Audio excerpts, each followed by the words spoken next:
here in a very, very special episode of our, okay, Christmas is over. Okay, it's over. We'll just turn this off. Welcome to a special edition of the Express Entry. Well, it is actually the Express Entry Live Q&A. And we are just unbelievably excited to launch our new Express Entry DIY course. Many of you have purchased past subscriptions to our older version. Now we've worked our tails off to get this sucker launched, and I am so excited to share it with all of you today. We've got a ton of people who are tuning in, and I will absolutely get to answering questions. This day today is all about you.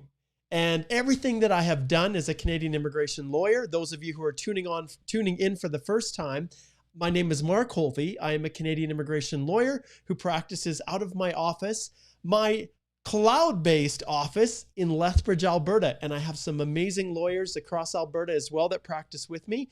But today is all about finding new and creative ways to make the information and the knowledge and the experience that I have accessible to all of you amazing, amazing people out there. And so I apologize for being a little bit late with this live video today, but understand this will be completely worth it, you guys. So hang in there.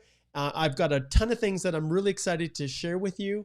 And those of you who are tuning in today, there is a very special offer to you guys who choose to purchase the course today during our live stream. But before we get there, I want to give some massive shout outs to all of you amazing people that are tuning in here. So let's see who we've got.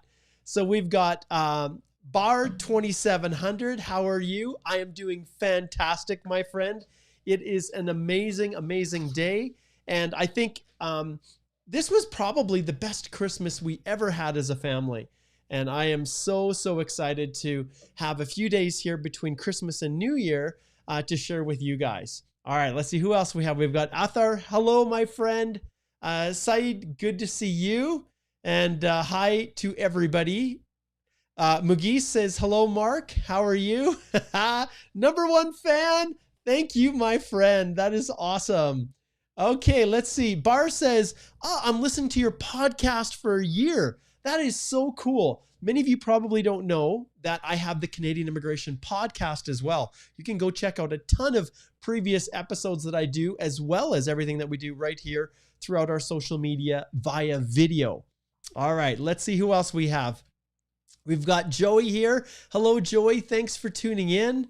Emerali says, hey, wish you a very good year. Thank you.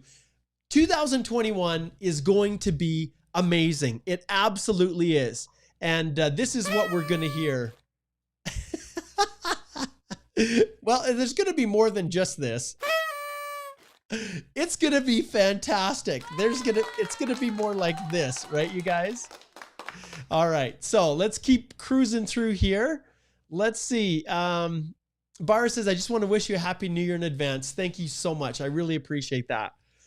Ringing in the new year, I think, is something that we're all very, very much looking forward to. Make sure that you post your comments as well. All right, let's get in here, and we will get to a bunch of your questions, and I'm going to tie those all into my course, because what you guys have to appreciate, the DIY course that I've created is chock full of all of the questions that you guys are asking me every day. And not only is it full of videos and tutorials and explanations, but it's also a complete walkthrough of everything, all modernized, all updated, all designed for 2021. All right, let's get into a few more people here. All right, let's see what we have here. We've got Cor is tuning in from Vancouver. We've got a bunch of Facebook users who are over in the Express Entry Law private Facebook group. Your profile doesn't show because you're over watching there. If you want to jump over to YouTube or to the Canadian Immigration Institute Facebook page, then your profiles can be visible when you're posting. But Happy New Year to you, my friend. Bilal, hello to you. Great to have you connecting in.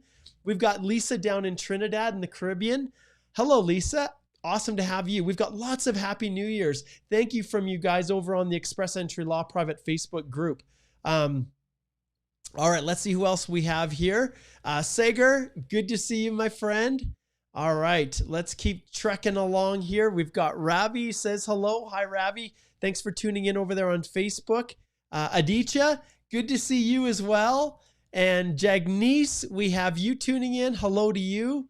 We've got Chetan over in India. Thanks, Chetan, for joining us at just about 11 p.m. your time. Gopal, good to see you. We've got a great group of people. Saima and Amrith is here as well. Good to see you guys. Another person over in the Express Entry Law private Facebook group. Happy New Year to you, Jignesh, as well. Wow, this is awesome. Merry Christmas to you, Anisha. I hope that your Christmas, was just as fantastic as mine was. Sayeda, hello to you. And Chaimei and Jode. Wow, we've got a great group of people. Another person over on the Express Entry Law. Remember, if you're watching in that group and you want your profile to be visible, you can just jump over to either, even Periscope, even on Twitter, we're going live here. Okay, so here we go. Mohammed, no, the DIY course is most definitely not for 1 year only.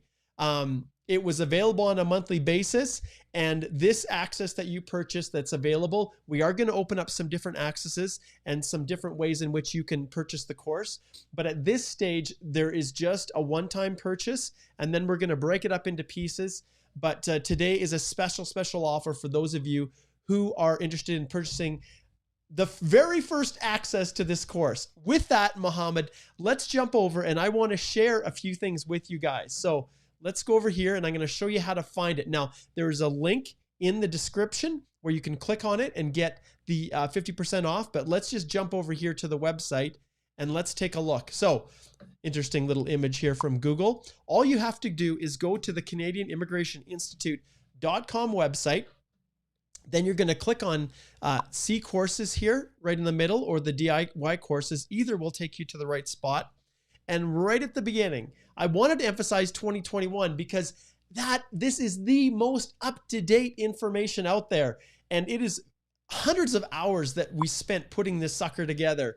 But here's the course right here. We call it the 2021 version. There's going to be obviously changes and updates, and we're probably going to change and modify this. But all you have to do is click on Purchase Now right there. And yeah, I already purchased it. I'm going to close this just yet because I don't want to access it just yet. But you can see right now, the other course was $497. We've actually reduced the price down to $347 US. And the code for you guys today is EEDIY 2021. And when you click apply and you take advantage of this during the live, so the only time you're going to be able to access this at 50% off is if you purchase it during the live today. This coupon code will come to an end once this live ends at, well, it'll be 10, 11, 12 p.m. Mountain Time in about an hour and a half. Okay, so you've got an hour and a half to take advantage of this. And if you punch in that code, just like we indicated there, the code, once again, if we just go back and I'll show you one more time, go purchase now. And the code, yep, I know I've already subscribed to it. The code is EE, right here, EEDIY 2021. Okay, I think you guys can see it now. EEDIY 2021. When you click apply, you have access. Now, with that being said, I'm going to flip over here to my screen and I'm going to make it easier for you guys so that you can see it just a little bit better. I'm going to create a new little overlay here. Let's see if this works. There we go. And we're going to add this one right onto this page. So right there, that's the coupon code that you use when you go to purchase the course, and it will give you 50% off during this live. So those of you who are watching this live are the ones that are going to benefit from this. Okay, we'll drop that one off. Now I want to go back and I want to show you guys what's in this course. So before, I had a ton of videos and I have redone all of them. We're going to go in here and I'm going to go just back to the main screen as if I'm just logging in as my good friend here, Igor, has granted me access to his. And the Express Entry DIY course right here, full course. If you click on View Product, it takes us right in. an awesome little interface. We've changed the way it looks. We've created videos that are just larger and better able to be viewed so that the screen is larger. But you can see the modules are all laid out here on the left. So it's easy to search through all of the courses, all of the videos, all of the lessons, all of the documents, and it's just super easy to see everything. So I'm going to see if I can maybe enlarge this just a little bit so that it's, yeah, that's better. Oh, too large. Back it up. There we go. Once you get so big, then it modifies so that it takes over the whole screen. But I want to show you guys this. So module 1, there's a lot of, the pattern is the same as the old one, but everything has been updated. So learning the basics about Express Entry. So there's an intro video on the course and how it works. Then Express Entry in a nutshell, what it's like. And when you click on the link, it will then pull up a nice big viewer where you can watch that particular video. Below each of the videos, we have a bunch of information, links to all of the most important links associated with that video. Everything is super easy to access. I want to show you about this bonus tool that we also created for you guys, which I really love. And this one is what I call, it's the sample CRS case studies. And so often individuals are just wondering, you know, how they can increase their score. You know, if they have a certain background, what it takes to assess eligibility. And these are some example people just like you, some of the most common people. And you can go through this whole video with me and I walk you through every step of the way. I'm just going to advance this here and show you what I mean. So as we go through here, I have little explanations and tutorials with a bunch of different people, whether you're a single applicant, whether you're married or common law, whether, you know, all of the possible options that are available are all contained in this special little video that I created as a bonus. All right. So you're definitely going to have to check that one out. Then module 2 is all about starting with your Express Entry profile. So it talks about how to register for your GC key, which obviously is not complicated, but this is designed to help you guys walk through every aspect without even stressing or worrying about whether or not you're missing something. Okay. Then there's steps to determine your eligibility for the Canadian Experience class, the Federal Skilled Worker Program. And then module 3 jumps right into the profile. And every single section that you have here that is contained in your Express Entry profile is contained right here. And so as you can see, when I'm going through this, this is a 100% video walkthrough of every aspect, how to complete every section. Now, the perfect part of this is that each of these videos are kept succinct so that you can just zip through them really quick, make sure that you've answered your questions properly. And like I said, module 3 all goes through every part from completing your personal details section to contact details, every particular section of the process. If we jump right back here to this little screen, you can see I've created a fictitious character. And really the fictitious character it flows off of the characters that I created in the little CRS case scenarios that I created here. So in bonus lesson 4. And so I walk you through all steps of the process, all the way through the profile. I have a separate section for an accompanying spouse. Then in module 4, we jump right in the same way to completing the EAPR after you get your invitation to apply. And so once you get that, there's a whole bunch of information for each section of the EAPR in the same way. So completing the work history section. So if we flip over to this section here, you'll be able to see that I talk about every single section within the EAPR as well and demonstrate and explain all aspects of it. Now, the part that I am most excited about is module 5. Well, module 5 covers understanding what the document checklist is.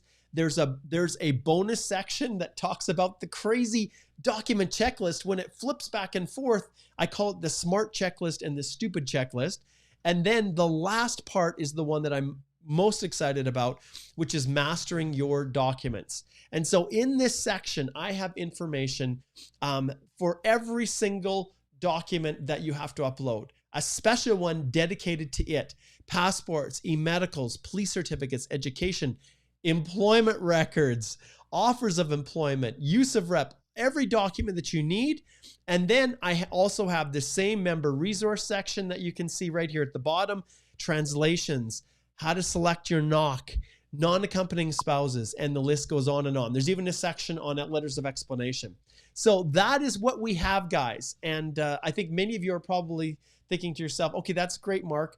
You know, how is this so special? Why have you even chosen to create something like this? Well, I'm gonna explain something to you guys, and I think this will help to put things into context. So it all starts with a scene like this, okay?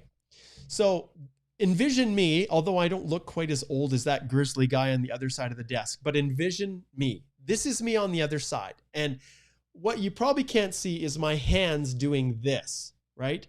So this is what happened when Express Entry was first created back in 2015.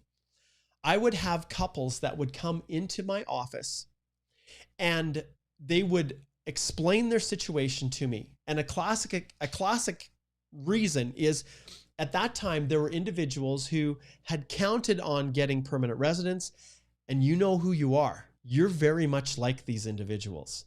They were individuals who had spent so much money, so many resources, getting their language tests, getting their educational credential assessments. Some had gotten study permits, had come to Canada, had studied, and had fully expected that there would be a pathway to permanent residence for them. And many of you were just like that. I know you are. You know, and so the couples like this one here would come to me and they would seek advice and direction. They would say, Mark, look, here's our situation. We know that there's this new Express Entry program that's now been released and launched. Can you help us? Can you help us to get permanent residence? And so they would book a paid consultation with me. And after looking at their situation, I would realize that because of steps that they took a year before, 2 years before, there was nothing that I could do to help them. And it was devastating for me, every bit as much as them. For me telling them that there was nothing that I could do to help them because it was too late. They had made decisions or they had delayed taking action to the point where I couldn't fix it. And I wasn't used to that. I was used to being able to fix things. But because of couples like this, they would come to me. I would tell them that there was nothing that I could do and they would have to go home. I knew that I had to make changes. I knew that Express Entry was not only affecting this couple, but they were also affecting people like this young student, which I just explained, who had gone to school, spent tons of money, tons of resources, you know, or also you can even look at this young man here. You know, the same situation. I saw it over and over. And maybe some of you guys are like that too. I don't know. Like, let me know. Give me a thumbs up if you've been unbelievably frustrated with Express Entry, unbelievably frustrated with the direction that it's been going. Maybe some of you are in Canada and maybe you're just like these individuals. And so you have all of these people who constantly were coming to me for assistance and I couldn't help them. And I realized that something had to change, that if there was just something had to change. And when I look at this and I think of people like you guys, you know, we've got, you know, we have Maged here. He says, I am. He feels the same way. Yes, I know exactly what you're saying. Bar as well, you know, where you put your hopes and dreams into a program, and because you don't fully understand why you need to do what you need to do, you can miss out on opportunities that might have existed at one time and then just slips through your fingers. You know, one of the most painful parts for me, this individual here, is when people would come to me and they had made an attempt to submit their own Express Entry application. And this individual, just like this picture that we have here, had followed all the instructions. They had gone to the website. They have, you know, they've searched the government website. They've searched online for information and just could not find the information. Well, or worse yet, they found information, thought that it was right, and then relied on it to their detriment. And so you can see here, and Maged says he bought a condo and he's not even sure if he's staying. Maged, that is devastating for me. I can't believe, it is what it is. And I don't want to get too far into this, but I wanted you guys to understand that all of these individuals, just like this person right here, and we'll just pull them off the screen, would come to me and it was too late. There was nothing I could do. And so I realized that something had to change. And that thing was trying to get information out to everybody as quickly and as efficiently as I could. Because if someone came to me, and if I'll go back here to this couple here and I'll slide over. If someone came to me and I couldn't help them, and the advice that I gave them, there was really nothing that I could do and nothing that they could do, well, I felt bad charging them. And so over time, I realized that it just couldn't continue. There was a time when I could fix everything. But because of the recent changes to immigration, because of the way in which they had modified the application process such that there is no room for mistakes, you guys, there are zero. You make a tiniest little mistake and your application gets returned and you may not have an ability to apply again. That's the situation we're dealing with.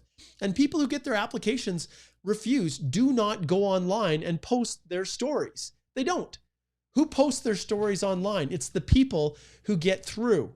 And not all of those people that get approved actually did everything right. Sometimes, and I've seen this quite a few times, an officer has approved something when really it should have been refused because the document that was submitted was not correct. But the officer is dealing with thousands of applications and missed something and approved an application. And then that person goes out and tells everybody else that they know exactly how to do it and then start teaching other people to do it the exact way that they did, and then got applications refused. So because of all this misinformation, that is why I created this. That's why I created the complete Express Entry DIY course. That's why I created it. And if we go back here, and if we go even further back and we look at the Canadian Immigration Institute generally, this is why I created this whole program. This is why I created all of the courses. That's why I created the original DIY course for Express Entry. I've got courses now for the ArriveCAN, for coming to Canada, how to complete your quarantine plan, which is mandatory. I have courses for labor market impact assessments. But all of these courses were created for you guys. So that's the rationale. And I don't want you to fall into the same trap as everyone else. So because I charge right now $3,500 to do a comprehensive collaborative review with you. And some people simply can't afford that. And I understand that. So what happens is I then take the position that I have to find a different way to make my knowledge accessible to all of you. And the way I did that was through the actual Express Entry DIY course. And that's why I created the most up-to-date one right now. And like I said, if you go in and you type in the coupon code EEDIY 2021 and you click apply, you will then have access to 50% off. But remember, this coupon code will come to an end at the end of this DIY course. So if you want to take advantage of it, you have to do that now. All right, enough about the course. What I want to do now is I want to shift back and start answering your questions, not only about Express Entry, but tying them into this course today. So let's jump back and let's see what we have here. We're going to go back to the comment section. All right, so there's Mohammed's comment about the DIY course, and yes, it's available. Okay, Mged says, any discount for paid consultation? No, my friend. And in fact, in January, my rates are going up. I'm not going to charge the same rates that I'm charging right now, because the one thing that is precious to me is my time.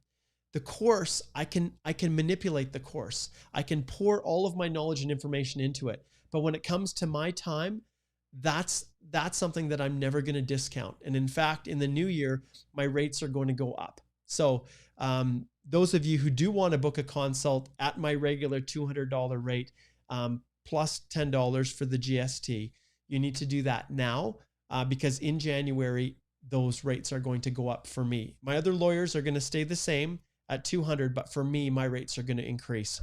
Okay, let's see what we have here for questions. We're going to go right back, jump into all of the awesome questions that people are already posting, and let's see how we can, how I can help and answer, because that's what I do, right? This is what I do. Let's back this up. So Jehan says, I collect these documents from the employer, contract, appointment letter, reference letter, cash salary on letterhead. Please explain that. Is it enough for employment evidence? Okay, I'm going to click this right here, and I'm going to turn up the sound effect for you, my friend, and I'm going to ring it again. So Jehan, I need to actually look at this stuff. But one of the most important things you'll realize as you go into the Express Entry course itself is that there is a detailed explanation and description for every requirement, like I said. One of the things that is probably asked more than any other one when I'm going through this process is, Mark, is this reference letter good enough? Mark, have I chosen the correct NOC? And if you go into the course, you will see here that I have a section that is devoted specifically right here on the left for the entire, right here, employment records, offers of employment. And then even in the member resource section, I have a section specifically designed to selecting your correct NOC. And within the employment records section, I have an unbelievably detailed checklist that is available for you to make sure that you have all of the components of your reference letter. I have a ton of sample reference letters so that you can see what other people have done, of course, redacted. And I have a lengthy list. It probably has 30 things on it that are all possible. And if we go right back here to the comment that was left, that all address this specific thing. What if my employer is not going to give me the reference letter? Or what if my reference letter is deficient? Well, I have gone through and pulled in every possible thing that I could think of in this super, super long list of potential documents that you could use to prove your work history. So Jehan, I encourage you to purchase the course, because that section alone is worth the $100 and however many dollars that I'm offering it for right now. Okay, good question. Good question. All right, let's keep jumping down here. Let's see who's next with another question. Okay, this one is from the Express Entry Law Group. Hey, Mark, when do you think the parent and grandparent sponsorship results will come out for 2020? That is a very, very good question. We've heard nothing. It's been radio silence. It may not be till next year. And I don't know what the mentality of IRCC was when they did the launch for the parent and grandparent process, but clearly, they just weren't in a position to actually roll it out. And in fairness, the pandemic has caused so many problems, and the rates of infections have never been higher in Canada right now. So they had big plans to expand, and now everything is contracting because of all of the social distancing requirements. And so any paper-based application, which ultimately the parent and grandparent process will be via paper unless they do something electronic. I know they're trying to roll things out, but you have to realize that nobody knows right now the answer to that question, my friend. Okay. All right. Remember, guys, if you're asking specific questions about your own unique situation, and I'll pull up Emirali here. So this is the thing here. So there's a whole bunch. Excuse me.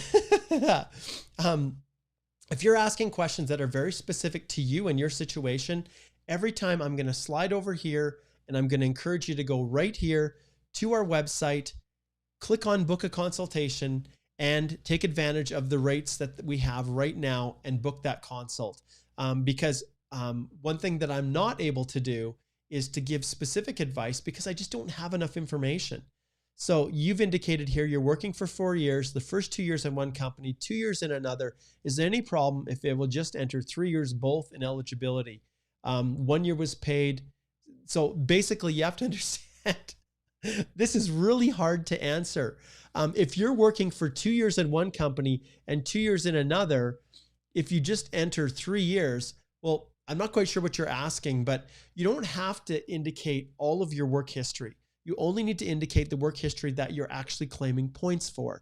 In your personal history, you'll need to list everything, Amirali, but when it comes to your work history section, you only need to list the work history that you're actually claiming. However, if I've worked 4 years for a company, I'm not just going to have them start the reference letter going back 3 years. I'm going to list the entire work history that I had with them, right? It just makes sense. All right. Okay. Let's see who's next here.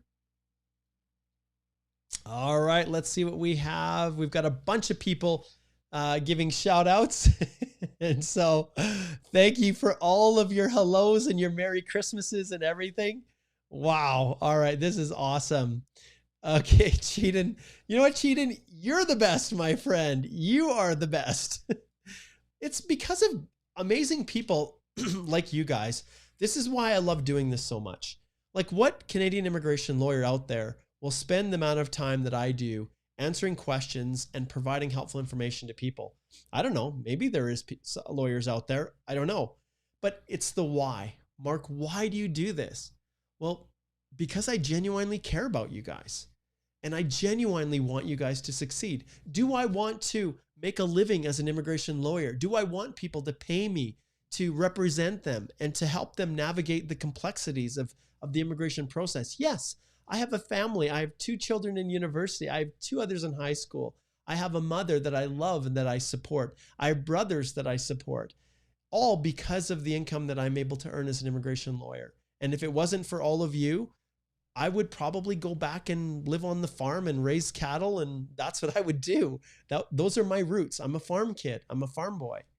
But because of this, I absolutely love doing what I'm doing, and I wouldn't have it any other way. And so, yes, I want to earn money from this, but I have focused on immigration because I care, because I genuinely love to see people succeed. That's why I do what I do. That's why I created the course. That's why I do the podcast. That's why I do these live videos.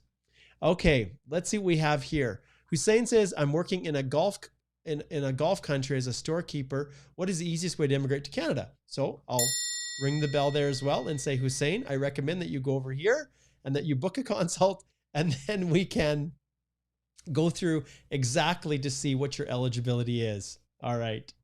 Okay, let's jump back to our screen here once again. And keep on. Okay, this Facebook user says compliments of the season. Thank you so much. Chowdhury, I'll give you a hi. We've got time here to give lots of shout outs and to just express appreciation to everyone. Maria says, hey, watching from the Middle East, wishing you the best everything in the coming year. Oh, the best of everything to you too, Maria. Thank you so much. Okay, let's see. Here's a big question. Okay, Sedera, let's see what Sedera has to say here. So I applied for non-accompanying spouse because he's a doctor and wanted to stay behind during COVID. Now we feel it might take forever for the pandemic to be over and want to move together. Right here, Sidera, this is something that I deal with all the time. How do you then include your spouse? Well, understand that's also going to be a part of the course.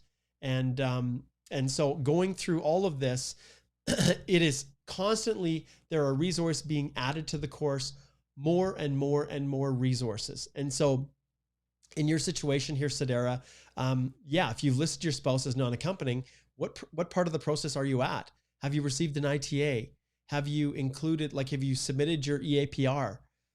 If you have listed your spouse as non-accompanying and now want them to come, understand that they're going to take a look at your spouse's background and they're going to reassess your comprehensive ranking system points. They're going to reassess your eligibility under the Federal Skilled Worker Program if you're outside of Canada. And if that's the case, there are ways that you can change your mind and add a spouse, but you have to be very, very careful how you do it. The last thing you ever want to do is proceed forward without having your spouse declared. And so listing them as non-accompanying, police certificate, making sure that you have that the immigration medical is completed. So those are essential components, and you need to be very, very careful with how you deal with that. All right. Good questions, Sedera. Okay, let's see what Sager has to say here. Wishing you a prosperous new year. Thank you, Sager. Are there any updates on temporary foreign workers? You score 459 and your profile is in express entry under CEC. Worried sick at the moment. I understand, Sager. You know, I've been encouraging and at every opportunity indicating to IRCC that they need to do more CEC draws. They need to protect the people that are in Canada that are suffering from this pandemic. We had a little bit of a reprieve and now we're right back into lockdown. And so individuals like you, Sager, who are here, who have invested so much money, who've invested so much time and now wondering if you're going to actually have a pathway forward, I understand how frustrating it is. And I feel for you. My heart goes out to you. And yeah, the solution is to do more CEC draws to allow people who are in Canada to be able to stay. Good question. All right. Okay, same thing. Here's another Facebook user. They say, hey, Mark, how can teachers apply? And I'll ring the bell once again, which basically means that there is a whole host of factors that go well beyond just your occupation. So it's not just about how teachers apply. It's about what are the human capital factors for teachers. And booking a consult is a good way for us to go through all of that together. Okay, all right, let's see what we have here. We're going to keep on cruising. Okay, Chisholm says, hey, hasn't done, let's see, Sedera says, he hasn't done his ECA yet, but I already have received an ITA and made an electronic application. Do you think we could get him to accompany? Okay, so this is a continuation of the non-accompanying stuff. Obviously, if he hasn't done his ECA, has he written his IELTS? How will your score be impacted if he completes those things? Will your CRS score drop below the round of invitation levels? If it does, Sedera, then it's very possible that adding him could cause your application to be unraveled and to be refused. So there is a pathway. I encourage you to book a consult and we can talk about it in detail. Okay, Chisholm says, hey, does your DIY video also include provincial nominee programs? So Chisholm, it does not include every permanent resident nominee program out there. It does not. And the reason for that is because those programs change all the time. And there are so few people that actually are getting nominated that it is not worth it for me to create a DIY course for those programs when individuals are not even having an opportunity to get drawn in the first place. So I really struggle with the PNPs, I'll be honest. When individuals go in and they want assistance and they want help reviewing their documents, I do it all the time for them, all the time.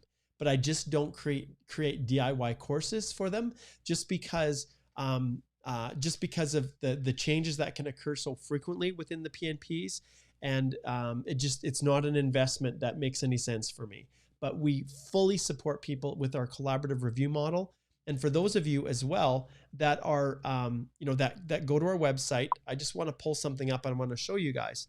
So in the About Us section, there's a section called Approach, and it's our client-centered, firm-supported approach.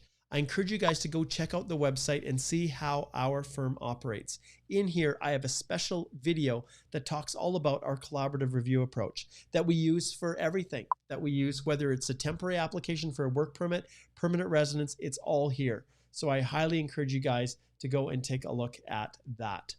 All right. Okay, let's keep on trucking. Okay. All right. You guys are hilarious. This is awesome. Bar, of course, I've got to post your comment. If God will allow me to come to Canada, I'll come and hug you. That's awesome. Mohammed, welcome from Pakistan. All right, we've got another Facebook user who is over in India. Have a great day, my friend. Bonjour. We've got someone. Happy New Year to you as well. Ravi is from Cyprus. Great. Daniel, great to see you. Thanks for tuning in over on Facebook. Rasagya, thank you. I appreciate that. Very, very kind. Okay. And then have our compliments of the season and wish you a wonderful new year ahead. This is so kind. Thank you, you guys, for posting all of these comments. And if I skip you, understand I've read it and I really, really appreciate all of the well wishes to all of you all over the world. So cool. So cool. Merry Christmas and Happy New Year to all of you. Okay, let's get back to a few more questions here. So Joey says he worked 3 years plus 2 years in another job. Can I just put the 3 years experience I had previously and the recent one as personal history? Yes, I'm going to actually give you... We're going to turn on the sound effects there because great question. You only need to list the work history that you're going to claim points for, but make sure that you can prove it, right? Make sure that you have reference letters. In my course, like I've indicated before, there are specific sections in the course that are specifically targeted to you being able to get instructions and guidance on all of the documents that you need, including the employment records. And so when you're going through the process, relying on this guide, it will give you tips and strategies on the documents that you need. And when you can't get them, and this is probably one of the things that's most valuable, when you can't get them, that's where the guide really kicks in, because it gives you thoughts and ideas and suggestions on how to find alternative documents to maybe replace what you're missing. All right. Or to let you know if you need to be freaked out because your bank letter isn't perfect, or your reference letter is missing something, or there's something else that's defective within your application. Will it constitute something that would cause your application to be refused? Those are the things, guys, that I'm trying to help you avoid. So you've got a little bit less than an hour to go take care of the purchasing it and getting that 50% off the course. And if you access it now, that 50% is going to be gone. Okay. If you do not access it now, it will disappear. Okay. Let's keep going through here. And once again, all of you who have been expressing Happy New Year and all the best in the new year, right back at you guys, Okay. Let's see here. Okay. Hitesh says, this looks like a good question. Dear Mark, one general query. I'm a Marine engineer officer. Oh yes, your schedules are crazy. As we travel a lot, we don't get our passport stamped from every country we visit by sea. How to show my travel history in the Express Entry profile? That is where you, my friend, will rely on your letter of explanation. Understand, stamps don't mean anything anymore. Yes, they show when you arrived and they show countries that you've traveled to, but ultimately the stamp pages in your passport are not conclusive proof of everywhere you've been. Let's face it, if you come to Canada, your passport isn't always stamped anymore. And many countries are like that. So in your situation, Hitesh, your letter of explanation is going to address all of the travel while you were moving all over as a Marine engineering officer. So that's how you deal with it. Now, there may be ways to include some of those travels in your travel history, but for my purposes, you can always book a consult once again, Hitesh, and we can dive into this a little deeper. But your letter of explanation, where you explain, I travel a lot, I travel to these countries, I don't actually enter them hardly often, I stay on the ship. All of that can be dealt with in the client information section, which is commonly known out there on the internet as the letter of explanation. All right, great question, Hitesh. Okay, let's see what we've got here from Viral. He says, hey, Mark, hope you're well. Tuned in from Toronto. Want to know more about the invitations being issued today. Where do you see this will take? Okay, so let's flip back here. We're going to go to the website, and I love doing this too. So we're going to go here. We're going to go to the EE rounds of invitations.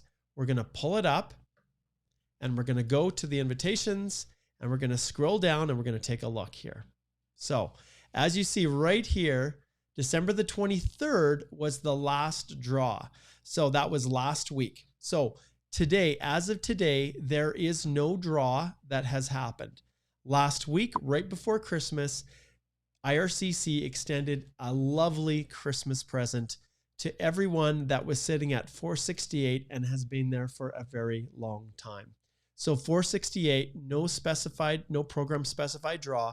So that was the last draw that occurred. We have not had yet a new draw as of this recording. So in terms of the question, well, we'll just have to see. If they keep doing 5,000 cohort draws, then it's very likely that the no program specified, the open draws are going to continue to cause the rounds of invitations and that pass mark to drop. We could see 466. We could, if they do another 5,000 draw. All right, let's scroll down some more here. Let's see. Okay. Shaw says, hey, to earn points for sibling, does the person have to reside in Canada? For example, what happens if a sibling is staying outside of Canada for doing a PhD? All right. And once again, if we flip over here to the site, you will see that one of the things that I have within our Mastering Your Documents section is proof of sibling relationship right here. And that proof of sibling relationship goes through in detail all of the information that is that's available from IRCC and my own tips and strategies on navigating this exact question. But because what I do is share and share and share, the reality is, in short, Shaw, yes, your sibling must be living in Canada. If they're not, you can't claim those points. Full stop. All right, full stop. Okay, let's see here. Oh, this is awesome. Mohammed says, someone told me you should not select Toronto as your city as they have the most caseload and your case would get more time to get COPR. Is there any truth to this? No. And I'll just leave it at that. That's what we call, well, it's a myth. We'll leave it at that. Okay, let's see what we have here. Nilash says, hey Mark, Happy New Year. Thanks to your channel. I am right now in Calgary with my wife and son since June. All my questions was answered by only listening to you. Many thanks. Excellent job. Thank you, Nilash. I am so happy. I love to hear this. I love to hear that the information that we're sharing actually helps real people get their permanent residence. And if, one of the things that I've been thinking about lately is creating some merchandise, some merch for the channel. That's like, and you can see I've got my, you can hardly see it here, but I've got my Canada flag shirt here today. But to have a shirt that says graduate of the Canadian Immigration Institute or Canadian Immigration Institute alumni, that would be really fun. If you think that would be good, just give me a thumbs up. I'd love to see if you think that is that would be a good idea, because it would be fun to do that. It really would. Okay, let's see what we have going next. Good question there, Nilash. Well, awesome comment, Nilash. Thank you. Okay. All right, so Amrali comes back with another question here. In eligibility, when the system asks about how many years of skilled work do you have, if I work for different NOCs and different companies, should I count them all? No. The short answer is no. And once again, I'll flip back to the site and I will direct you to the section that we have for employment records. And not only that, I will direct you back to the section for the EAPR and even the profile section. We could go all the way back. You can see how many lessons, guys, that are here. Like there's over 40 lessons, individual lessons within this whole course. There are tons and tons and tons, but each one is broken down. So you only need to choose the sections that apply. So you don't have to waste time watching videos that don't apply to you. But if you go back and there's the EAPR section, and then we go back to completing your profile, there is the section that is for completing your work history. And that's lesson 14 right here. And when you click on this, you will see that I walk you right through. This one was a little bit longer. It was 38 minutes total for this lesson because there's so much information in here. And one of the things that I covered was exactly what to include in your work history and what you do not need to include. So in your situation here, Emerali, you only need to include the work history that you're going to be counting points for, that also plays a role in determining your eligibility under, say, the Federal Skilled Worker Program. So in your situation, some people may only need 1 year of continuous full-time work experience in the same NOC to reach the 67-point threshold to allow you to get into the express entry pool. Once you've met that 1 year, if that's all you need, or if it's 2 years of work experience in the same NOC, whatever it takes to meet that 67 points, then it's open season after that. Then if you need to rely on a different NOC code, skilled, paid, remember as well, that a different NOC code to accumulate the full 3 years that you want to accumulate for the purposes of maximizing your comprehensive ranking system score, then you're free to do it. But make sure that if you are choosing not to include work history, that you still are able to meet the eligibility threshold under the Federal Skilled Worker Program. And then after that, well, you're never going to want to include anything less than 3 years, because 3 years of foreign work experience is what maxes out. Now, for those who are in Canada going through the Canadian Experience class, you can indeed qualify without foreign work experience. But for the vast majority of people, inside, outside, you're going to want to include 3 years if you have them. All right. Good question, Amirali. Okay. Oh, this is fun. Sedera says, also my agent. Oh, how do I do? Let me find something that's good. A good representation here of agent. Let's see. How about this one? Let's see. There we go. Okay, my agent said, I cannot claim points for 4031 because I don't have a bachelor's of education for the federal skilled worker. Is this true? I have a master's and PGCE from the UK. No, it is not true. Your agent is an idiot. It is not true. What you need to establish for the purposes of your work history is that you performed all of the activities in the lead statement and a substantial number of the main duties listed in the National Occupational Classification System. Your education is irrelevant for the purposes of calculating foreign work experience. Now, what this lovely agent, if they're, boy, I'm going to do this again right here. What this agent is not understanding and is that, well, obviously they're just not paying attention to what the real requirements are for, under the Immigration Act and the regulations and the ministerial instructions. But please, please understand, if you are claiming to be a rocket scientist, so you are designing rockets that fly to Mars, and you have no formal education, then probably an immigration officer is going to question whether or not you actually perform those duties. But your education is not linked in any way to you being able to claim work history. So, Sedera, terminate your relationship with that agent and hire our firm through our collaborative review model, and we can help you to get it right the first time. All right, moving on. And I'd also encourage you, Sedera, to go over and click on the link below in the description to access the 50% off. You've got about 45 minutes left to do that. All righty, cruising down. Okay, and let me see if I can also add in here. Let's see if there's anything else. I think we're just about there. Just about. Okay, let's get to some more questions here from our listeners. Okay. We've got a bunch of people asking, hey, any discount codes for paid consultations? No, there isn't, because it's my time and they're actually going up. Okay. Oh, Igor's got something here. It says the cool thing about the course is that you can even watch these lessons on your mobile phone. Thank you, Igor.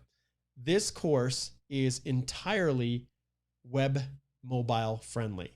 So you can watch it on your computer. You can get access like this. You can, maybe we can even cheat a little bit here and just shrink it down and I'll show you. Yeah. And you can even access it on your handheld, which has a tendency to look just like this, right? If I shrink it down. So all of the information, all of the access, all of the links, all of the resources, the video, all of it is fully available for you on your phone. And why? Because the vast majority of you guys, that's what you're completing your application is on your handheld device. Okay, so I just thought, thanks Igor for pointing that out. I really appreciate it. All right, let's jump back here and let's get into some more questions. Okay, Abdul says, we have just emailed you an application which was refused by Saskatchewan nomination manager. We hope that you'll be responding to that soon. Oh, I am so sorry. So sorry to hear that. This is an example, Abdul. If I go back here, actually, I'm going to jump back here. So going back to what we talked about before, this is the thing that just, it breaks my heart, because I know, Abdul, in your situation, if we had had a chance to connect before, the whole purpose of our collaborative review model is to make sure that people don't run into these situations, to make sure that you're not like this individual or this one here who realizes that there was some small thing that they overlooked. And now it literally could make the difference between you being able to become a permanent resident and realizing your dream of coming to Canada permanently and not having it gone, disappeared. That's why I do what I do. All right. So in your situation, absolutely, we're definitely going to connect. If you've booked a consultation, remember, those of you who are looking and wondering, okay, Mark, well, I have questions that are not getting answered here. They're too specific for you to address in this general group.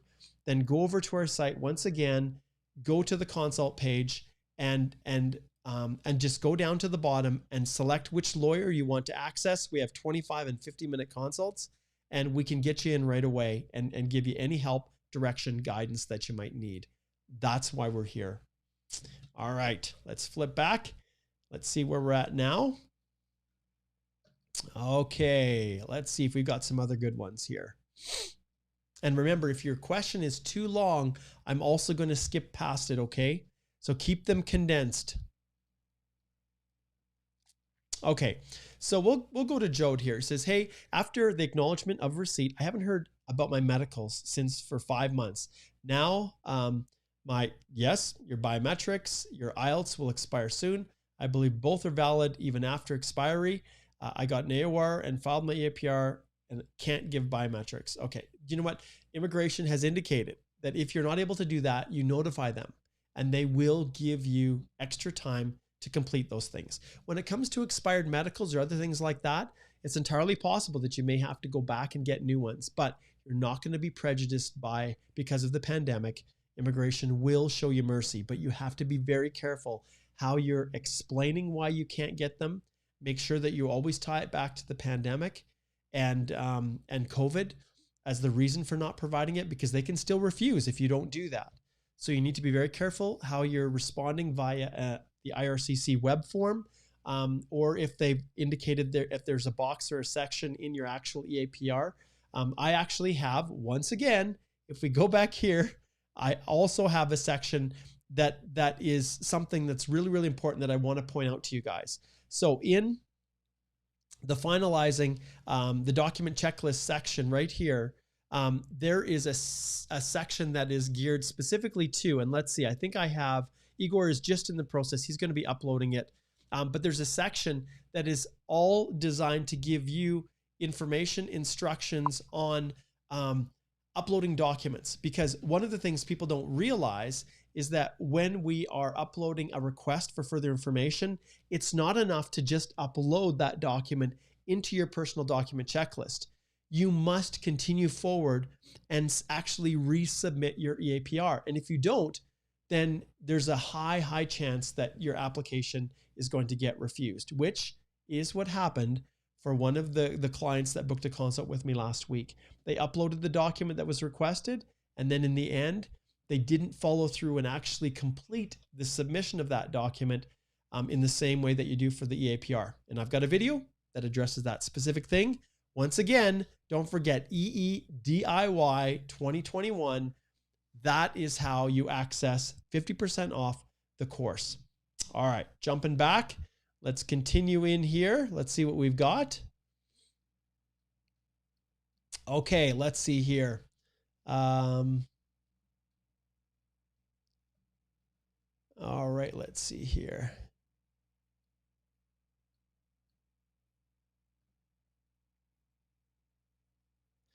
Here's a good question, Anisha. Why is 2020 people getting through on spousal sponsorship, yet 2019 people are constantly left behind? Anisha, simple answer. The paper applications were all dumped into these big piles that took immigration months to sort through, and they're still sorting through them. So if your application was submitted earlier and it was stuck in the queue, and it was stuck in a paper application that was in one of these big massive piles, that's why it's not going anywhere. So they are slowly scanning the applications in so that they can then have an officer work on them outside of, well, basically remotely from home. And in your situation, Anisha, you're caught in this. That's why. New applications, they have a system in place to better scan and track and document them. But the old ones, well, once the pandemic hit in March 18th and everything locked down, all those applications just kept piling up and up and up in a big stack. And it's possible, Anisha, yours is at the very bottom. And unfortunately, that is just one of the consequences, one of the sad realities of this pandemic. Okay. Sarabjot, nice blazer. Thank you, my friend. Thank you. Okay, Jode says, is it different from earlier EEDIY? Yeah, the whole thing is new. I had someone request their money back last week because they said, oh, these videos some of them are are 3 years old or 4 years old. Well, the reality is none of the information changed. None of it did. There was a small component on biometrics and then some additional points for French, and that was it. And I had advised everyone about those changes, but notwithstanding, it just needed to be updated. And I've learned a lot even from the first videos that I've completed, including the whole reason why I've set it up so that I have a module 6, which did not exist in the other one. That's all about mastering your documents. And these are being rolled out constantly, updates, improvements. I'm pouring all of the knowledge. There's little tools, there's tips, strategies, all contained within the mastering your documents section. And Igor and I are constantly uploading right now, uploading new information, sample documents. And so this is evolving. This is getting better and better. And when you purchase it today, you have access to all of the updates for this particular course that we're doing. All right. Continuing on. Let's see what else we have here. Okay. And especially any questions that you have about the course, those are the ones that I'm really going to focus on as we kind of wrap up here our last 35 minutes before the access to the course disappears at 50%, and then it returns back to the other cost. And so I'm just going to go in here and I'm going to show you guys once again, if you're tuning in just a little bit later, if you go to the website, the Canadian Immigration Institute website, and even if you just click on the link in the description, but if you're having trouble finding it, all you have to go is to the CanadianImmigrationInstitute.com, CanadianImmigrationInstitute.com. You go to that website and then click on See Our Courses. And then the very first course is the Express Entry DIY Course 2021 version. And it's all new. It's all brand new. The Express Entry Complete Step-by-Step course to doing it yourself. This is the new incarnation. All new videos, all new content, and it is awesome, and it's only going to get better as we go forward. Click on Purchase Now. If you don't have the link and you're accessing it right now while we're watching this live, because if it's not, you won't get access. This code won't work. You type in EEDIY 2021. So EEDIY 2021 right there, and click Apply, and you will get access to the course for $173.50 US, which is considerably less than we had accessed that we charged for the old course. And this one is better. It is more comprehensive. It has way more resources that are going to be all embedded within this course. All right, let's jump back here. So you've got about 35 minutes to take advantage of that, and then that coupon code will disappear and it will go back to the regular price. Okay, zipping through. Okay, here's a tough one. Akash says, my COPR expired. I could not land due to the pandemic. I applied as a single person and now I'm planning to get married. Please guide me if I can add my spouse at this stage. Akash, this is 100% a consult, man. You need to book a consult so that we can go through this in detail, because it is not a simple matter of, answering in a live Q&A here. It is possible to add your spouse. It is. If you got married after, you can do that, but you need to notify IRCC. You need to get instructions. And then within our firm, I know what they're asking for. I know what they're going to want to see. But when you're in a situation with an expired COPR, it is possible to add a spouse, but you need to make sure that you notify IRCC and get instructions from them. All right. Okay. Okay, here's a good one. This one's from Amit.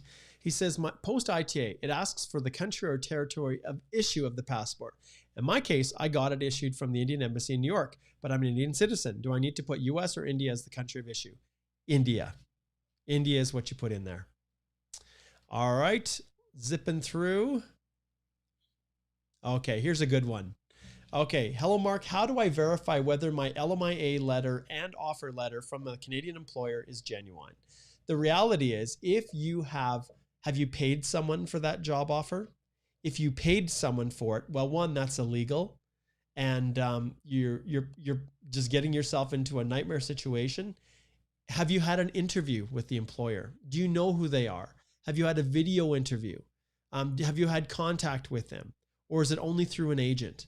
If you're asking this question, 99% of the time, the document is not genuine, because if you have doubts, there's a reason you have doubts. But LMIAs, they look a certain way, and lots of times people are trying to fake them. And this is where I'm going to jump back to the website. I'm going to go back to the main courses that I offer, and one of them is an LMIA course for high wage positions. And if you go in and you purchase this course, it talks about the whole LMIA process, how they're obtained. It has sample LMIAs that you can see exactly what it looks like. And that's really the question that you're asking, is whether or not that LMIA is real. And that course can help you to do that. Okay. Alternatively, you can also book a consult, and we can go through, and I can tell you in about, well, within the 25 minutes, we can go through everything and I can tell you. Okay. Let's see what's next. Okay. Cecilia says, sir, my daughter's in Calgary and got her work permit. Could you kindly give your office contact number so she and her friends could contact you for their PR? I would be happy to help them, Cecilia. And the reason I have it set up the way it is to make sure that any person who requests our assistance never gets lost in the system. And that's why when we go back to the website here and we go to the consultation page, this is where you go. So immigration consultation, or just go to HolthyLaw.com, click on book a consult. And then all you have to do, your daughter, is go down and just click book a 25-minute consult with myself, Alicia, or Susan, and then we can properly onboard. We can make sure that they're eligible. We can cover all of the different aspects that need to be covered within the eligibility assessment process. And then once we've got that in place, then we can determine the best process, the best PR pathway for moving forward. All right. Okay, good question. So that's where you do it, through the consult page, Cecilia. Okay. And then I'm trying to find some new people too. So if you've already asked a question, then I'm probably not going to pull one of yours again, so that everybody who's watching will get a chance to tune in. Okay. So here we've got a question from Aditya. He says, my PR application is submitted, but recently got a promotion. So January onwards, my salary will be higher.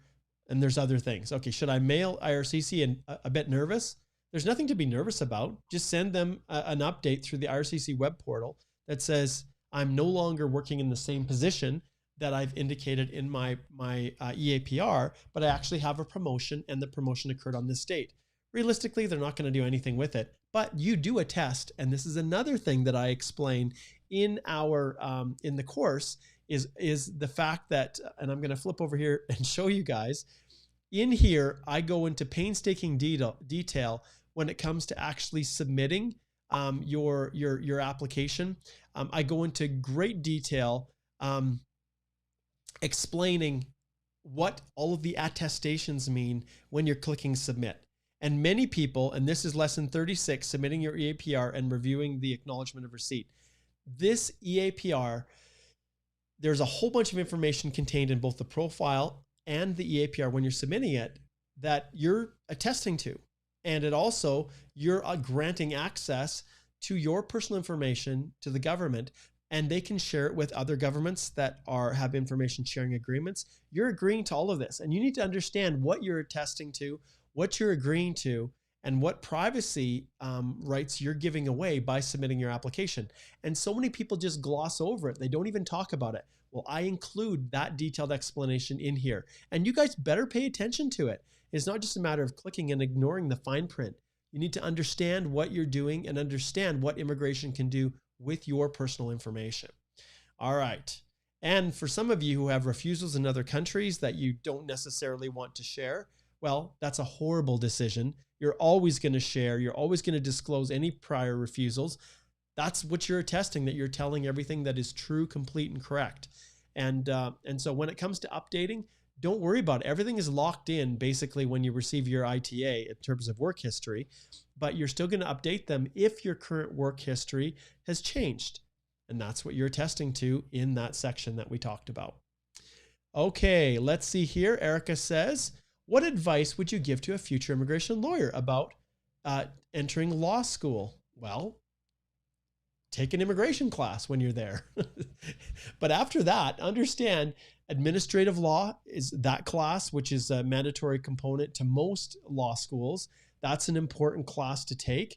And, because it's federal in nature, any of the classes that relate to legislative reform, that relate to statutory interpretation, all of those classes are really, really helpful. Because that's stuff that we deal with all the time as immigration lawyers.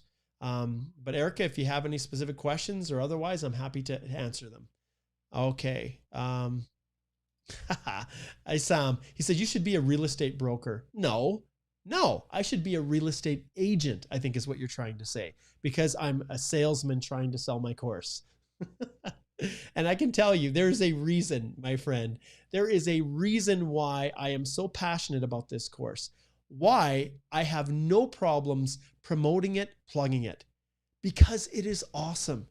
This course will walk you through step by step and help you to avoid all of those minefields, all those pitfalls that people like these unfortunate souls here run into because they think it's super easy and immigration says you don't need to hire anyone to get to help you. Well, that's fine. You don't. And if you're a DIYer at heart, which most of you are, that's totally cool. That's why I created the course, so that you don't have to spend hundreds of hours searching the internet, not knowing whether or not the information that you're being told is actually correct. And you can see already people, like I've heard all kinds of crazy things. People just don't understand. They put people through just horrible situations because they assume that what they're reading and what they're hearing on the internet is just is correct when it's not. And so this course, myself, I'm a Canadian immigration lawyer. I am the national chair of the Canadian Bar Association's immigration section.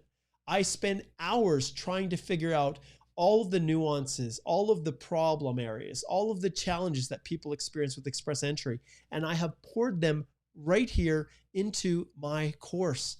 And so that's why I have so many lessons. All of this is designed to assist you guys so that you don't have to waste time and that you're not going to fall into a trap that results in you basically being just like this fellow right here, doing something that causes your application to get rejected.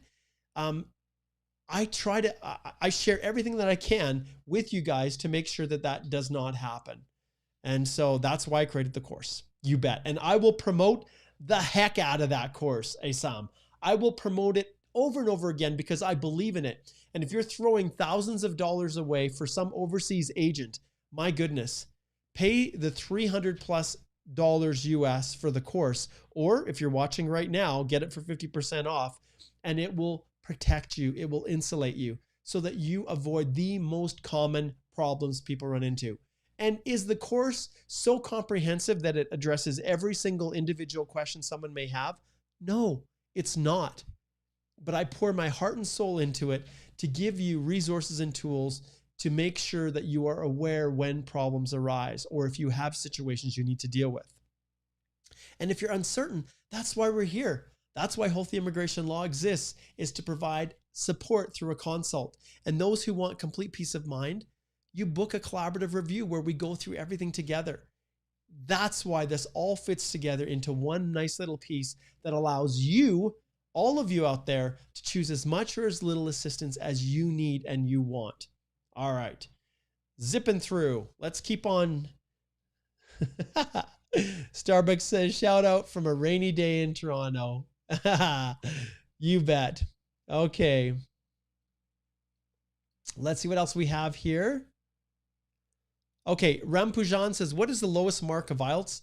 Do not even bother proceeding unless you have at least an 8 in listening, a 7 in reading, writing, and speaking. If you have anything less than that and you're outside of Canada, you don't have a prayer of getting an invitation to apply unless you have family in Canada, unless you have French language ability as well. Other than that, that CLB9, which is an 8 in listening and a 7 in everything else, is essential. Okay. Mukesh, how to become an immigration consultant? My friend, that is not something that I can advise you on at all. There are 7,000 plus consultants out there right now. And it is a pretty lean practice if that's what you intend to do. There are so many out there. And when you're the same as everybody else, the only thing you can compete with is lowering your price as cheap as possible. And then, as you all know, you get what you pay for, guys. Okay. Okay, Gersant says, hello, Mark. Is it possible to apply without an accompanying spouse and an other can join later on once you get settled? Yes, Gersant, you can. Once again, go back to the website, and I have a section right at the end here, non-accompanying spouse, how to properly list your spouse as non-accompanying. There you go. Do you guys see what I'm doing here? Do you guys see this? Like, this course is full of everything, and it is growing every single day. It's not complete because we're constantly adding to it. And that's the beauty of your purchase right now. When you purchase access to the course, you have the ability to benefit from those updates for this version of the Express Entry DIY course. All right, let's see what else we got here. Questions. Sylvia, I think she says, such as milking the cow, which I think she's referring back to when I said I'd go back to the farm. Yes, I did milk cows. Yes, I did. All right. Let's see what else we've got here. Other questions. Okay. Nishant says, Happy New Year. Happy New Year to you too. Is the recent marriage 2 to 3 months before student visa application will have any impact on a student visa application as the applicant did a marriage? Ultimately, is your spouse coming with you? Is your spouse staying behind? You obviously you have to disclose it, but if your application, have you already submitted it? I guess that's the ultimate question that I don't know. And so I'll advise you, Nishant, to book a consult and we can sort it out. Okay. All right. Let's see here. What else we got? Okay. I think I've already talked to you, Aditya. You posted it twice.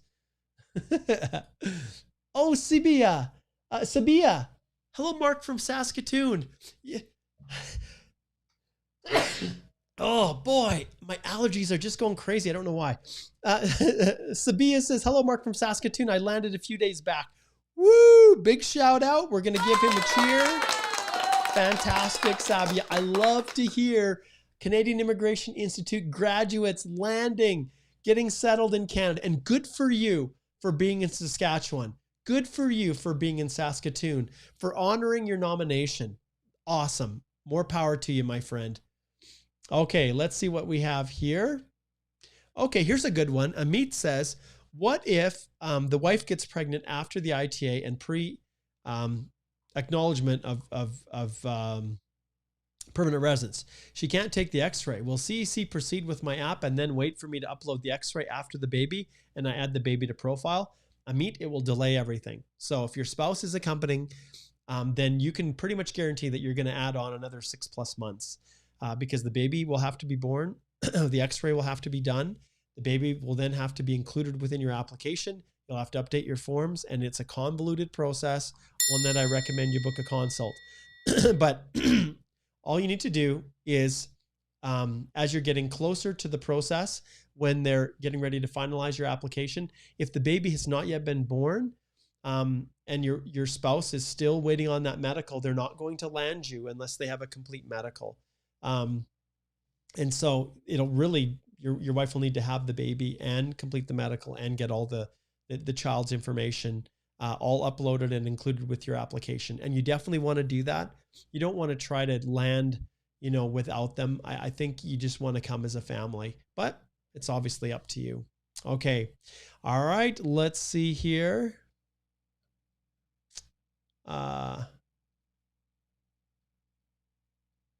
Okay, Mo says, any draw today?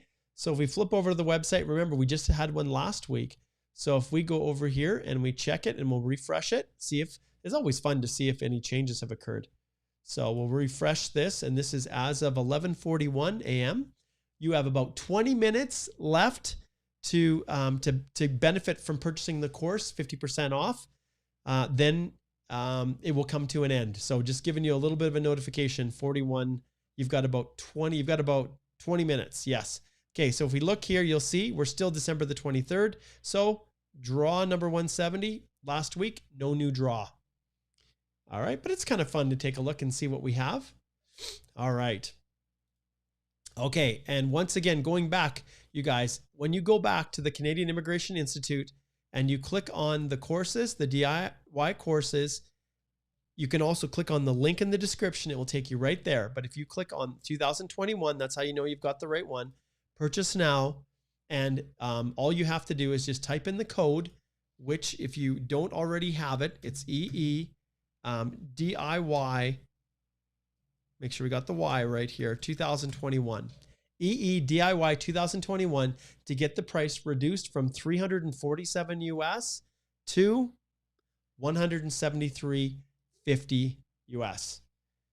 20 minutes left to do it. Okay. It's the final countdown. Actually, I could start the countdown, but I'm not going to do that. You guys saw that at the beginning. Okay, let's continue on and let's get to some more questions from listeners. Okay, let's see here. Okay, Sabia, Happy New Year to you. D Harmon, thank you for speaking. Hello to you, Gotham. We'll give you guys a shout out. Let's see. Okay, some of you guys have duplicated your questions. Okay, this is a tricky one. I don't know exactly what this person is asking. Any PNP options for a police officer who falls under the category NOC code B 4311?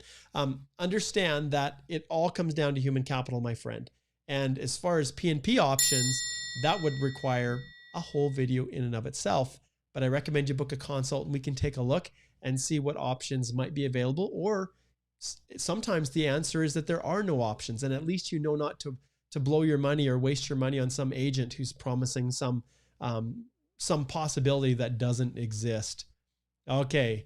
Amit. Oh, Amit's got another comment here. He says, by the way, a huge fan of the old DIY videos. Helped me a lot. And Amit, these new ones are even better, even better. Thank you so much. There's a ton of graduates of the Canadian Immigration Institute who have gone through the course, who've purchased that DIY step-by-step walkthrough of the whole process, and now are permanent residents of Canada, and they were able to do it all on their own. Okay. Let's see here. Let's see here.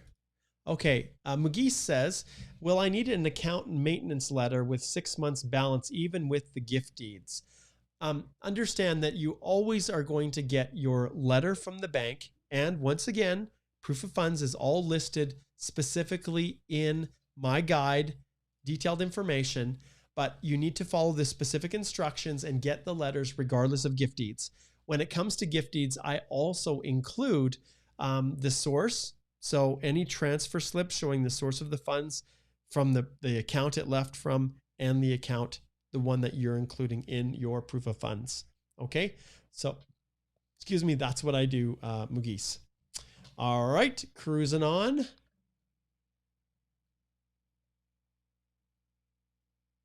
This is a classic right here. Here we go. He says, I've got 100% on my process bar and already have a decision made 1 month ago. How long should I expect the COPR coming? I'm inland, paper-based PNP applicant with one Outland dependent. It's the Outland dependent, my friend, that is causing the delays. That's why it's the Outland dependent. If the travel restrictions are still in place, if the social distancing in countries like Canada, we're locked down again. I was barely able to go to my mother's for Christmas. Have her to our house, I should say, for Christmas, because she's on her own. She's a widow. She has no one living with her. In the last moments before Christmas, our province opened up the ability for her to come to our house to spend Christmas Eve with us. But before that, we can't go to anyone's house. And that's the same in many countries. And as long as that's the case, it's going to be huge delays. And that process bar that everybody has, this is one little tip that I'll share with you guys today. That process bar, if you look at it, it's 6 months, right? 6 months.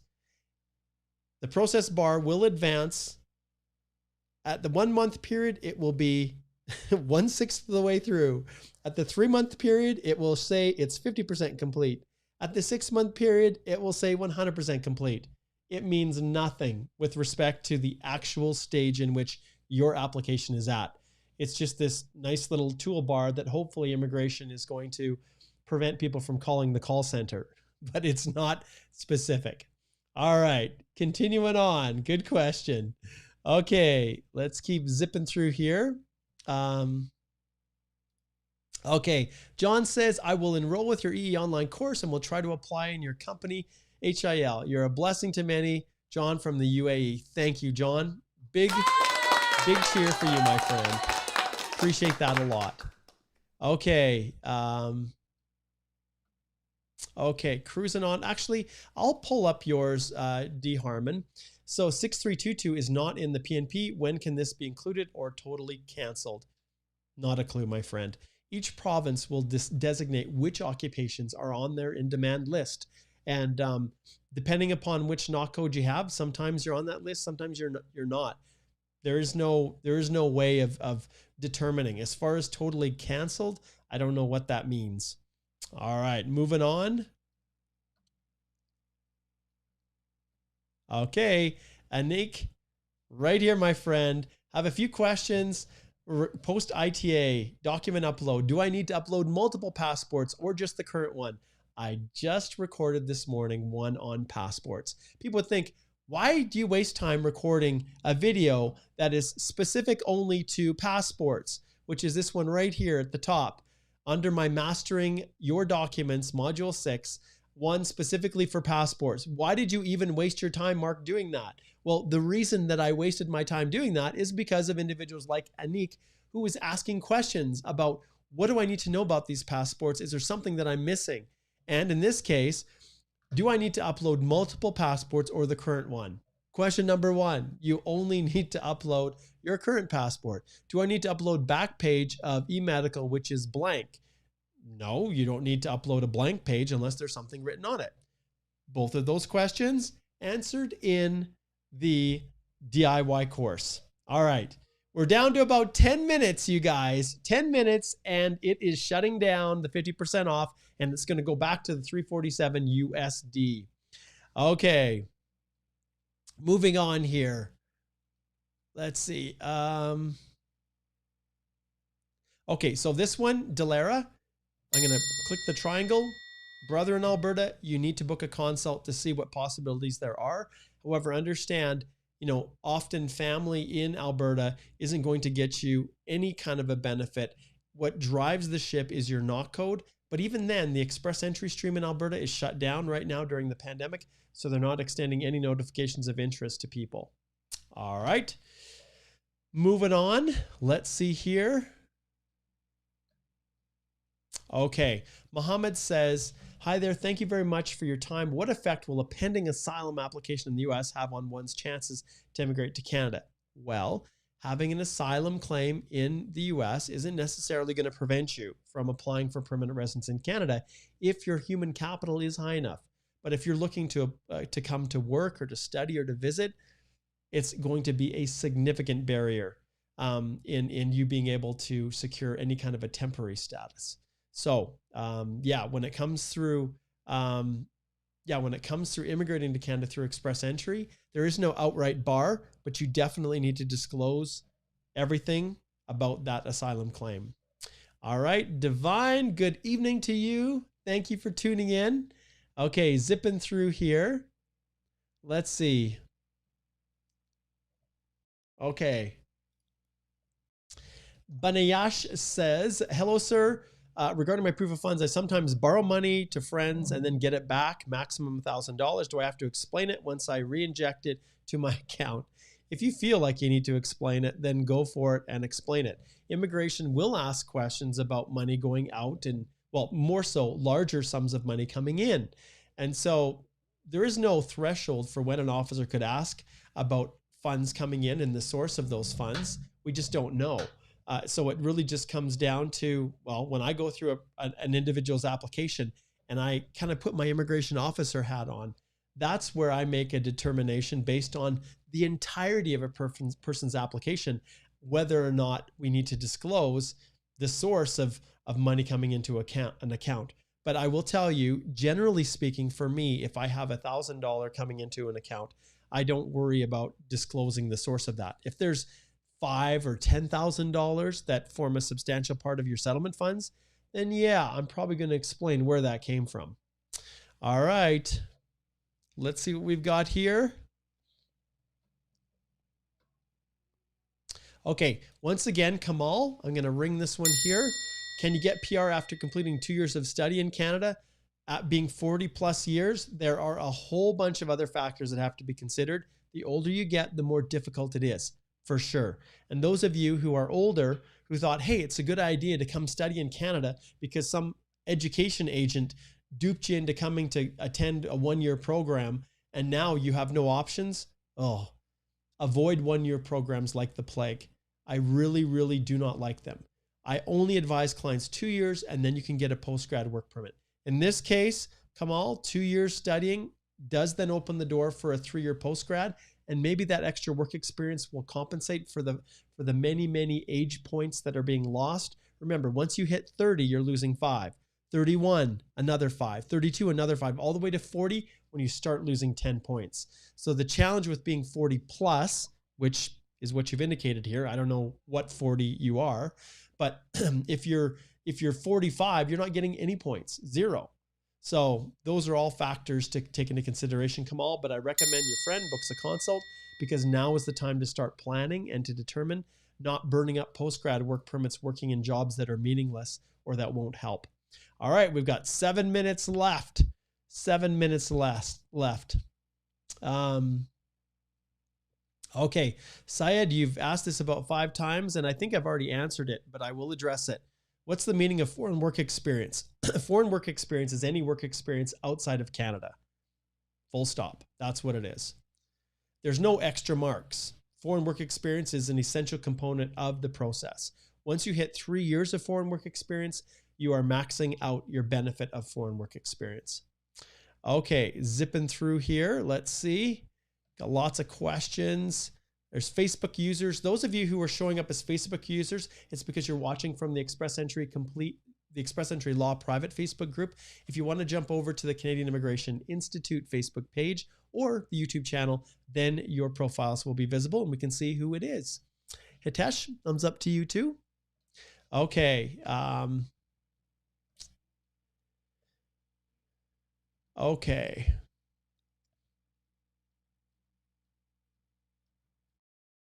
Let's see here. Okay, so here's a good question. So Johnson says, hey, I can't remember the details that I put in my previous application back in 2014 for work experience. And obviously this isn't important, right, Johnson? What you can do is you can request a copy of the application that you previously submitted, not just the notes section, but the full documents. You can request a copy of them. And that's how you can often get a copy of your previous application that you submitted back in 2014. We offer this service through our firm, Johnson, and so you have the ability to do that. Or if you have someone in Canada who can also make that request on your behalf, it's an access to information request. Okay, let's see what we have here. Sylvia says, Mark deserves more likes, so hit the buttons. Thanks. Thanks. That's awesome. I'm going to give you a cheer for that. Okay. Okay, Robbie, this is another question I get a lot of. I'm looking for a teaching position. I'm looking for a job. Do you help with those opportunities? I actually don't. I focus exclusively on immigration. I don't do any recruitment. So those are areas that I don't or won't be able to help. Okay, thanks, Mark. We'll be booking your consult soon. Awesome. I look forward to connecting with you. Okay, all right, let's see. Sasha says, hey, I bought your course, Mark. I've received my ITA for CEC Express Entry. I'm filling the PR form. I'm having issues in completing the address history and personal history. Well, Sasha, and yes, and you've got here, I'm in Canada. Well, this is where a consult is ideal. So the course helps you to go through everything. it's not possible to answer every single person's specific questions. That's why we do the consult. So I recommend, Sasha, that you connect and let's have a consult and let's sort it out. Okay. All right. Zipping through here. Okay. There's some long ones. And guys, if you're posting big, long questions, you really need to do this and book a consult because there's just no time to address them. All right, we've got 3 minutes before right here, the code to access the course right here expires. And if you remember the code that we've listed, you can click on the link and it will take you straight to the discount, or you can go to the website, click on purchase now, and then type in the code, which is EEDIY 2021, EEDIY 2021, and click apply, and you'll get 50% off. But your time is just about up. All right, let's get a few more last ones before we're wrapping up here. Okay, yeah, and I'm just gonna identify this right here. So this big long one, let's see if it loads up. Yes, you need to book a consult, my friend, because that is too long for me to address in this. Okay. Julia says, hey, Mark, hope you're well. Not sure if I missed something. I was late at the live session, but after I purchased the DIY Course 20, part 5 and 6 our documents were empty. Will they be updated soon? Yes, thank you for pointing that out, Julia. Right before we were to go live, there were a bunch of information that, for whatever reason, didn't get saved. And so as soon as this live is over, we are going to be uploading everything. Julia, if you have a specific question about any document, you send me a notification, post in the comments, and I'm happy to jump in and answer your questions immediately right now so that you don't have to wait or delay any questions that you have. But we're just in the middle of uploading all of those. Igor's kind of working frantically in the background. It was an unpleasant surprise this morning, but it's going to be full. Okay. All right. Thank you for asking that. Okay. Oh, okay. You've just answered it. All right. Well, I'll answer it again. So excellent. All right. Let's see what we have here. Okay. Melanie says, once an international student receives their letter of completion, he is not allowed to work anymore. What about the open work permit? Can the open work permit continue to work even if the study permit is not valid anymore? Okay, Melanie, there's a post-grad work permit that's available to everyone that completes their studies. And the reality is, I'm not quite sure what you're referring to in terms of the open work permit. It may be that you're talking about a spousal open work permit that's maybe linked to the principal applicant. If it's that, the spousal, if it's valid, you can continue to work through to expiry. When it comes to the postgrad, you apply for that before your study permit expires. And so I'm not quite sure what you're specifically asking about, Melanie, but I'm going to recommend you slide over and book a consult. Okay, let's see here. Let's see if we've got a couple more here. And you guys are down to 1 minute here, 1 minute to access the course. Let's see. Okay. Muck says here, all I need to check my employment letters. I would pay $200 to $400 for a consultation. Is that something you do? Yeah, I do that all the time. All the time. Do not need the full course, neither someone holding my hand and doing everything for me. Muck, you are a classic example of countless clients that I have who have tremendous confidence in yourself. And I truly, truly believe that you believe you've got everything all down pat and there's no issues. But I can't even begin to tell you guys how often people like you, Muck, who book a consult with me, I help them with the reference letter. They figure they've got everything else all sorted out, then come back to me in 4 or 5 months because they've had some little thing that they overlooked or didn't even know it was an issue. They followed everything, all the instructions, thought they had everything right, and then they get their application refused. And then usually, Muck, it's someone like you who then has a birthday. Their score drops down to 465. They were at 470 when they were drawn, and their chance at immigrating to Canada is over. So this is something that I see all the time. This is why I do these things. This is why I made the course available, to help people know and avoid all of the pitfalls that happen when you don't even know they're there. They're like landmines. They're waiting underneath the ground. You're walking by, you don't even notice that there's a problem, and then boom, right? And that's what happens with express entry. You don't even realize that there was some mistake, some oversight. You think you have it perfect, and the slightest thing results in an application getting returned. All right, guys. Woo! That was awesome. That was a massive 2 hour. Well, it wasn't quite 2 hours because we got a little bit of a late start, but it was still 1 hour and 44 minutes long. The coupon code is coming to an end, and I have to check the time. I'm not sure exactly when it ends. It should be right at noon. It's probably closed now. But those of you going forward, the course will be open at 30% discount. We will create a new access code, a new coupon for people to access, and I will start to promote that.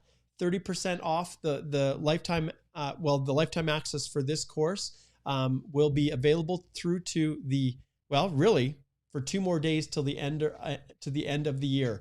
So I may open it up just a little bit longer into January, just because of just the time that it's taken to get it launched. I hope to have it launched last week. I'll probably actually, the 30% will probably leave it open for about a week. But those of you who want to take advantage of it, I hope you did. I hope you took advantage of it during the live, because it's going to shift now to 30% off from the 50% using the coupon code that was in the description. And there's probably going to be people that are going to be disappointed saying, Mark, how come I didn't know you were going live? Well, 10 o'clock, that's when I always go live. All right. Happy New Year to all of you people. I wish 2021 to be the very, very best for you, your families, for your future. I hope that Canada continues to be opening for immigrants, wide open, and that people that want to come are going to see Canada as their #1 destination. I want to wish you guys, like I said, the very, very best this holiday season. And thank you so much for all that you do to make these live immigration Q&As what they are. Take care, and we'll see you in 2021.